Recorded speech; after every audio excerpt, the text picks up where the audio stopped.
అందరికీ నమస్కారం. పార్లమెంట్ సాక్షిగా జరుగుతున్నటువంటి వ్యవహారాలన్నీ పరిశీలిస్తే ప్రజాస్వామ్యం ఎటుపోతుంది, ఎవరు ఏం చేస్తున్నారు, ఎవరు ఎందుకు చేస్తున్నారు, ఎలా చేస్తున్నారు, ఇది ప్రజలందరూ ఆలోచించుకునే విధంగా వాళ్ళ చర్యలు ప్రతిచర్యలు ఉన్నాయని మనం చెప్పుకోవచ్చు. అసలు ఏం జరిగింది?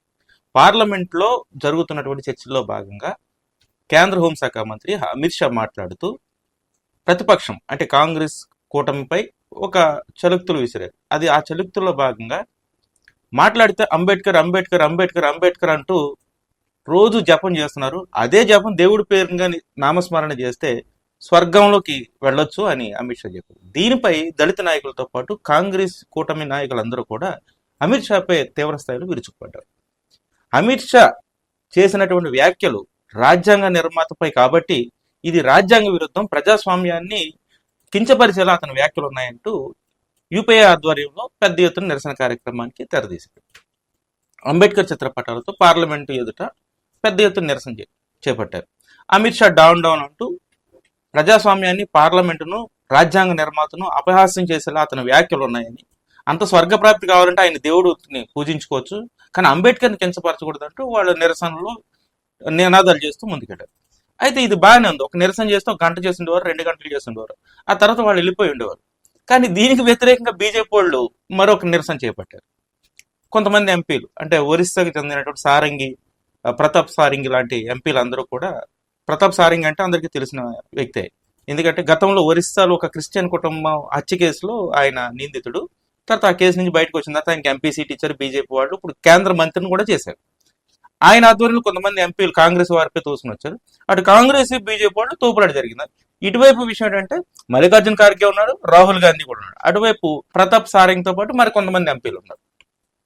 ఈ తోపులాటలో ఖర్గే కింద పడిపోయిన కాంగ్రెస్ వాళ్ళు అంటారు, బీజేపీ వాళ్ళు కింద పడిపోయిన బీజేపీ వాళ్ళు అంటారు. సరే, ఈ తోపులాట మీద ఒక్కొక్కరు ఒక్కొక్క స్టేట్మెంట్ ఇచ్చి వాళ్ళని వీళ్ళని వాళ్ళు తిట్టుకున్నారు. ఇందులో సందట్లో సైడేమే ఏంటంటే ప్రతాప్ సారంగి గారు పెద్ద అయిన వయసు ఎక్కువ, ఆయనకు ఒక ఇక్కడ చిన్న దెబ్బ తగిలింది. ఇప్పుడు కట్టు చూస్తే తల మొత్తం కట్టారు. దీన్ని ప్రజలు చూసి ఏమనుకుంటారు? అదేవిధంగా ఖర్గే గారు కింద పడిపోయారు, ఆయన కాలు నొప్పి పట్టిందని కాంగ్రెస్ వాళ్ళు అంటారు. ఈ వ్యవహారాలన్నీ చూస్తుంటే చిన్నపిల్లల వ్యవహారాలు కనబడుతున్నాయి. బాధ్యత కలిగినటువంటి ఎంపీలు తమ నిరసన తెలియజేయచ్చు. భారత రాజ్యాంగ నిర్మాతకు ఆయన వ్యంగ్యంగా మాట్లాడాడు కాబట్టి ఆయన మీద నిరసన తెలియజేయచ్చు. కానీ ఈ తోపులాట్లు ఏంటి, లేదంటే చిన్న దెబ్బ తగిలితే తలకు పెద్ద కట్టులు ఏంటి, అన్ని డ్రామాల్లా కనబడుతున్నాయి. వీళ్ళందరూ కలిపి భారతదేశ ప్రజాస్వామ్యమైనటువంటి వ్యవస్థను, ప్రపంచంలోని అతిపెద్ద ప్రజాస్వామ్యమైనటువంటి భారతదేశం యొక్క స్థానాన్ని ఎక్కడికో దిగజారుస్తున్నారేమో అనిపిస్తుంది. ఈ మధ్య స్విట్జర్లాండ్ వాళ్ళు తమ మోస్ట్ వాంటెడ్ ఫ్రెండ్లీ లిస్ట్ లోంచి భారతదేశం తొలగించింది. అమెరికా డాలర్ రేటు రోజు రోజుకు పెరుగుతోంది.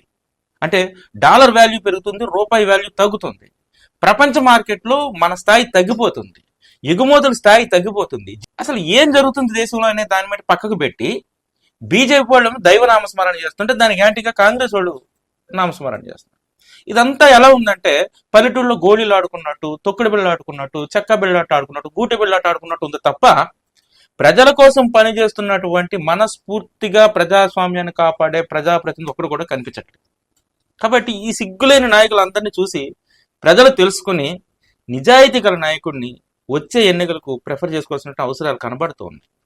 ఎవరు స్వచ్ఛందంగా ప్రజల కోసం పోరాటం చేస్తున్నారు, ఎవరు ప్రజాస్వామ్యాన్ని అపహాస్యం చేస్తున్నారు అనే విషయాన్ని తెలుసుకోవాలి.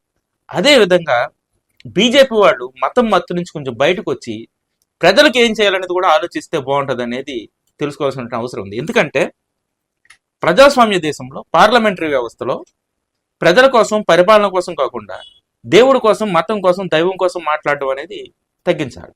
అది వ్యక్తిగతమైంది, అది ఎవరైనా చేసుకోవచ్చు. కానీ పార్లమెంట్ సాక్షిగా టైం వేస్ట్ చేస్తూ అటు ప్రతిపక్షం దాన్ని విమర్శిస్తూ అధికార పక్షాన్ని విమర్శిస్తూ ప్రతిపక్షం, వీళ్ళిద్దరూ కలిపి ప్రజల యొక్క ధనాన్ని, ప్రజల యొక్క సమయాన్ని, పార్లమెంటు వ్యవస్థ యొక్క విలువను తగ్గిస్తున్నారనేది నా అభిప్రాయం. Thank you. విజయవాడ కేంద్రంగా ఆంధ్రప్రదేశ్ లోని ప్రతి పార్లమెంట్ పరిధిలో కాపునాడు ఫౌండేషన్ ఆధ్వర్యంలో విద్యార్థులకు వేరువేరుగా కీర్తిశేషులు మిరియాల వెంకట్రావు స్మారక విద్యాగృహాలు అంటే కాపు విద్యాభవన్ల ఏర్పాటు జరగనుంది. 5వ తరగతిలో ఆర్థిక ఇబ్బందుల వల్ల చదువు ఆపేసిన పేద కాపు కుటుంబంలోని బాలబాలికలను గుర్తించి కాపు విద్యాభవన్లో చేర్పించి వారిని ఉన్నత విద్యావంతులుగా తీర్చిదిద్దే బృహత్ సంకల్పంతో కాపునాడు ఫౌండేషన్ ఈ విద్యా ఉద్యమాన్ని మొదలుపెట్టింది. మన సామాజిక వర్గ భవిష్యత్ తరాల్ని విద్యార్థులుగా తీర్చిదిద్దేందుకు మీరు ఈ ఉద్యమంలో పాలు పంచుకోండి. కాపు విద్యాభవన్ ని సందర్శించి తగిన సూచనలు సలహాలను తెలియచేయండి.